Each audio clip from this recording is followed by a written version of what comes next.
guys, it's Miss Simpson and it's time for reading today. We are going to read chapter 6 of Gregor the Overlander. And while I'm reading, we're going to talk about comparing and contrasting. So we've done problem and solution. That's where there's a problem and it needs to be solved. We've done we've done cause and effect, and cause is an event. And the effect is what happens because of that event. And now we're going to do comparing and contrasting. Now, comparing and contrasting, compare is when you tell how two or more things, qualities, events are alike. And contrast is telling how they're different. So we're telling how they are alike and different. We do this by drawing a Venn diagram. So if you notice right here on the outside, I have contrast. Excuse me. And on the inside, I have comparing. So the outside, you tell how it is different. On the inside, you tell me how they're similar. We can do this with stories. We can do it with characters, settings, problems between books. We can do it between people. We can literally compare and contrast anything. A dog and a cat, a computer and an iPad. We can compare and contrast anything. But a lot of the times we do this in books, and like our STAR test people, they like to do it within articles. They like to do it within stories to see if you notice the similarities and differences between some things. So when we're comparing, we hear comparing words like similar, same, alike, to, similarly, both.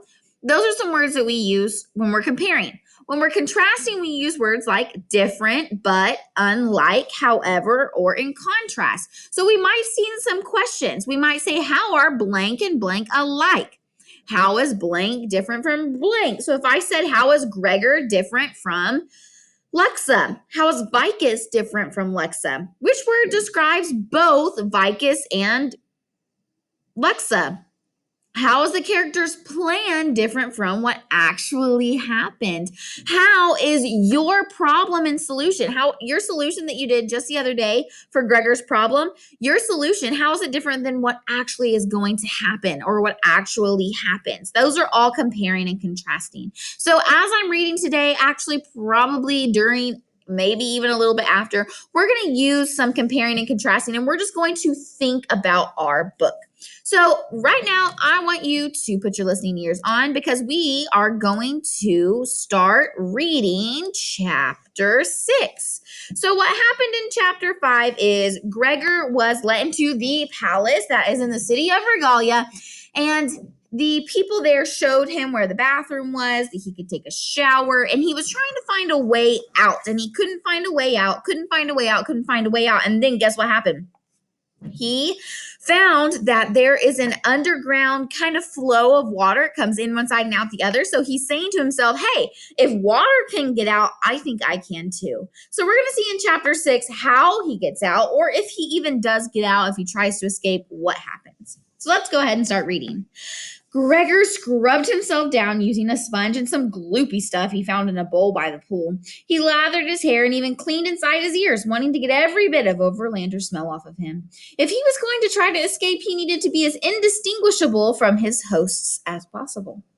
On hooks by the pool hung a row of white towels. Gregor couldn't identify the thick woven fabric. Sure, not cotton, he muttered, but the towel was soft and absorbed much better than the thin, worn ones they used at home.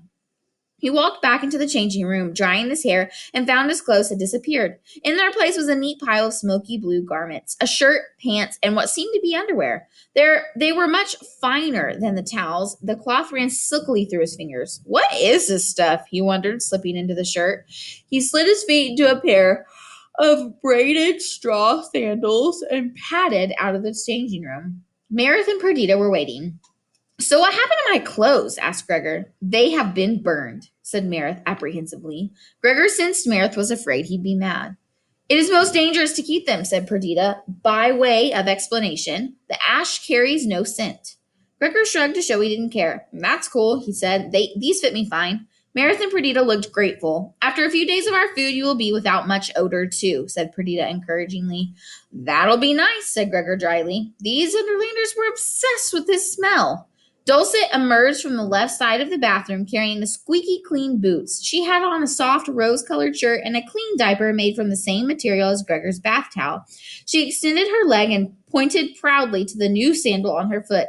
Sanda, she said to Gregor. He stuck out his foot to show her his shoes. Me too, he said. He assumed they'd burned Boots' clothes as well. He tried to remember what she'd been wearing in case he had to explain the missing stuff to his mom. One dirty diaper, no loss. One pair of scuffed pink sandals her feet were growing out of anyway. One stained t-shirt. It'd probably be okay. Gregor didn't know exactly what he would tell his mom about the Underland. The truth would scare her to death. He'd work out something when they got back to the laundry room, but the sooner that happened, the simpler the story could be. Boots reached out her arms, and Gregor took her, pressing his nose into her damp curls. She smelled fresh and a bit like the ocean. She is well grown, said Dulcet. Your arms must be tired. She went back into the changing room and came out with some kind of pack. It fitted on his back with straps, and Boots could ride in it, looking over his shoulders. He'd been seen people carrying kids in specially designed backpacks, but his family didn't have money for that sort of stuff. Thanks, he said casually, but he was secretly elated. It would be a lot easier to escape with Boots in a backpack than in his arms. Dulcet led them several up several staircases and through a maze of halls. They eventually wound up in a long room that opened out to a balcony. We call this the High Hall, said Dulcet. I think you guys forgot the roof, said Gregor. While the walls were decorated with the greatest care, there was nothing but the black cavern above their heads. Dulcet laughed. Oh no, it is meant to be so. We entertain here often, and many bats can arrive at once. Gregor imagined the bottleneck 100 bats would cause trying to get in the door downstairs. He could see the advantage of a bigger landing strip. Vicus was waiting for them by the balcony with an older woman. Gregor guessed she might be around his grandma's age, but his grandma was stooped and moved painfully from arthritis. This woman stood very straight and looked strong. Gregor and Boots the Overlander, my wife, saw of it, said Vicus. Hey, said Gregor, nice to meet you. But the woman stepped forward and offered both her hands to him. The gesture surprised him. No one else had made any effort to touch him since he landed. Welcome, Gregor. Welcome, Boots, she said in a low, warm voice. It is an honor to have you among us. Thanks, Gregor mumbled, confused because she was throwing his prisoner status off balance. She really made him feel like someone special. Hi, you, said Boots, and Sullivan reached up to pat her cheek. Vicus tells me you are very anxious to return home. It pains me that we cannot aid you immediately, but to seek the surface tonight would be impossible, she said. The underland buzzes with news of your arrival. I guess everyone wants to look at us like we're freaks or something. Well, they'd better look fast, thought Gregor. But he said, then I'll get to see some stuff down here. Vicus waved him over to the low wall that ringed the balcony. Come, come, there is much to view, he said. Gregor joined Vicus at the wall and felt his stomach lurch. He involuntarily took a few steps backwards. The balcony, it seemed, hung over the side of the palace. Only the floor separated him from the dizzying drop. Do not fear. It is well built, said Vicus. Gregor nodded, but didn't move forward again. If the thing started collapsing, he wanted to be able to make it back to the high hall. I can see fine from here, he said, and he could. Regalia was even more impressive from above. On the ground, he could see the streets, which were paved in various shades of stone and were laid out in a complex geometric pattern so that the city looked like a giant mosaic. He also hadn't realized how big the palace was. It extended out several miles in each direction. How many people live down here? Asked Gregor. We number 3,000 or so, said Vicus. More if the harvest reaps well. 3,000? Gregor tried to get a mental picture of how many people that would be. His school had about 600 kids in it, so 5 times that. So what are you guys down here? What are you guys doing down here anyway? Asked Gregor. Vicus laughed. We are amazed it has taken you so long to ask. Well, it is a marvelous tale, said Vicus, taking a deep breath to begin it. Once, many years ago, there lived... Vicus, interrupted Sullivan. Perhaps the tale would go well with supper.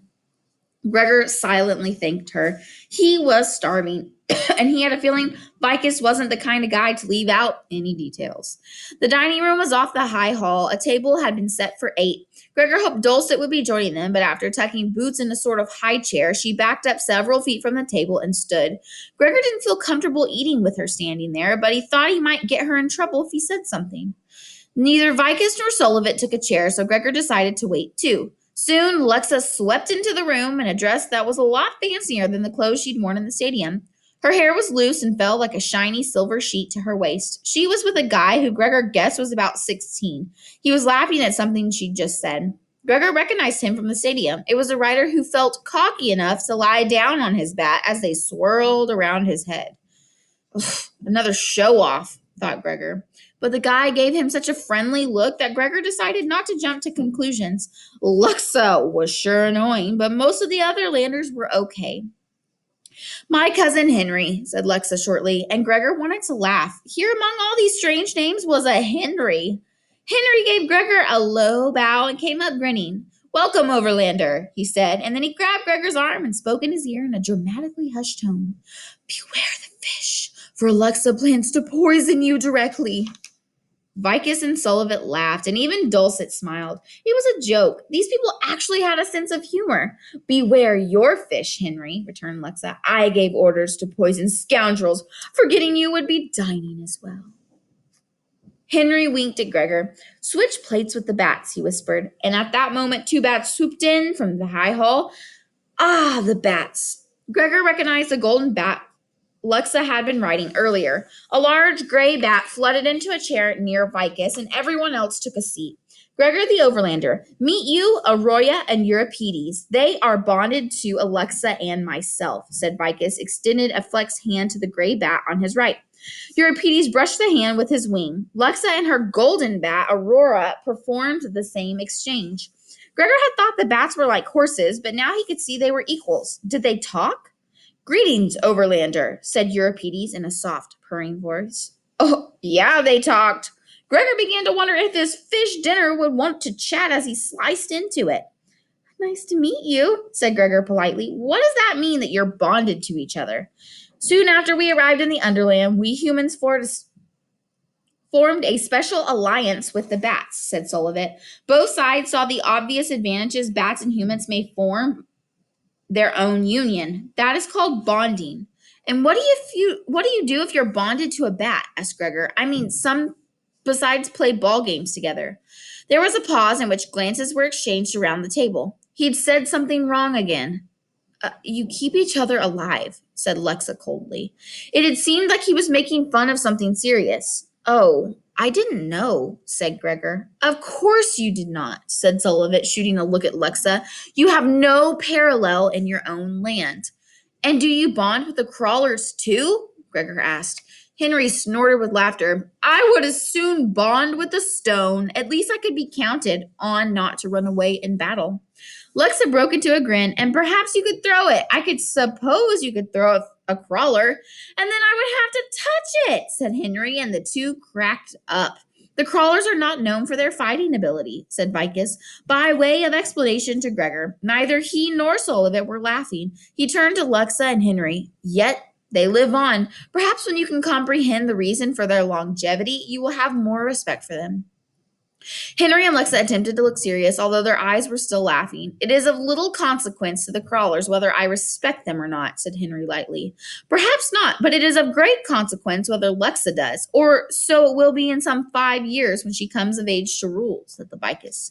At that time, foolish jokes at the crawlers' expense may make the difference between our existence and our annihilation. They do not need to be warriors to shift the balance of the power in the Underland. This sobered Lexa up for real, but it killed the conversation. An awkward pause stretched into an embarrassing silence. Gregor thought he understood what Vicus had meant. The crawlers would make better friends than enemies, and humans shouldn't go around insulting them. To Gregor's relief, the food arrived, and an Underlander servant placed half-circle small bowls around him. At least 3 contained what looked like various types of mushrooms. One had a rice-like grain, and the smallest contained a handful of fresh greens. He could tell by the skimpy portion that the leafy stuff was supposed to be a big treat. A platter with the whole grilled fish was set in front of him. The fish resembled the ones Gregor was used to, except it had no eyes. He and his dads had once watched a show on TV about fish that lived way down deep in some cave and didn't have eyes either. The weird thing was that when the scientists brought some up to study in a lab, the fish had sensed the light and had grown eyes. Not right away, but in a few generations. His dad had gotten very excited over the show and had taken Gregor to the American Museum of Natural History to look for eyeless fish. They'd ended up at the museum a lot, just the two of them. His dad was crazy about science, and it seemed as if he wanted to pour everything in his brain right into Gregor's head. It was a little dangerous because even a simple question could bring on a half-hour explanation. His grandma had always said, "Ask your daddy the time and he tells you how to make a clock." But he was so happy explaining, and Gregor was just so happy being with him. Besides, Gregor had loved the rainforest exhibit and the cafeteria with french fries shaped like dinosaurs. They had never really figured out how the fish had known to grow eyes. His dad had had some theories, of course, but he couldn't explain how the fish had been able to change so fast. Gregor wondered how long it took the pupils to become transparent with purple eyes. He turned to Vicus. "So, you were going to tell me how you got down here?" While Gregor tried not to wolf down his food, which turned out to be delicious, Vicus filled him in on the history of Regalia. Not all of it was clear, but it seemed the people had come from England in the 1600s. Yes, they were led here by a stone mason, one Bartholomew of Sandwich, said Vicus, and Gregor had to work to keep a straight face. He had visions of the future.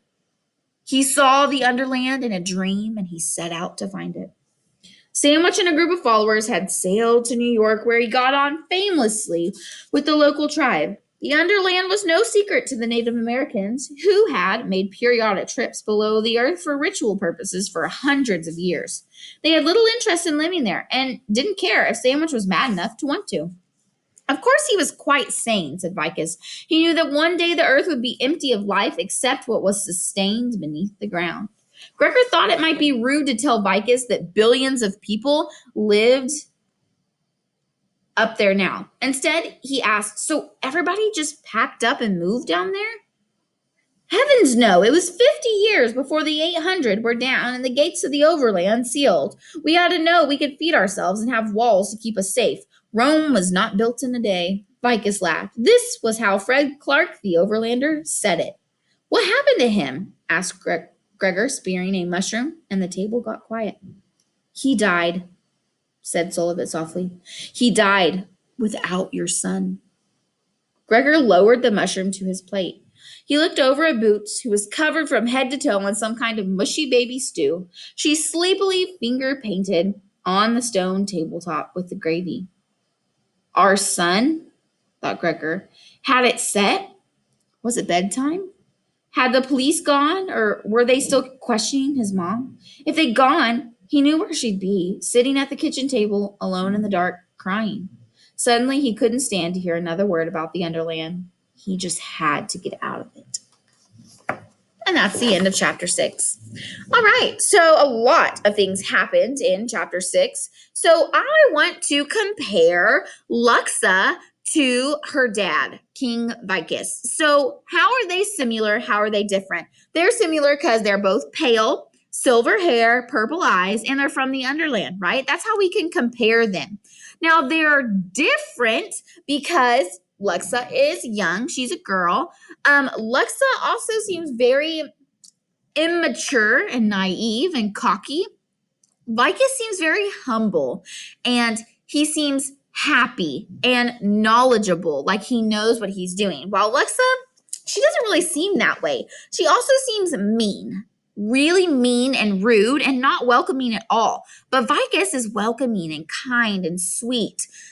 So that's what I think about Luxa and Vicus. That's how I would compare and contrast them. So today for your assignment, you are going to answer questions. There are 2 pages full of questions over chapters 4 through 6. No matter what you do on today, I want you to write incomplete sentences. So that means you have a capital letter at the beginning of your sentence and you end it with a period and it has a subject and a predicate. You guys know how to write incomplete sentences. If you do not write incomplete sentences, I will take points off. All right, remember, write incomplete sentences and just do your best. Love you guys. Have a good day.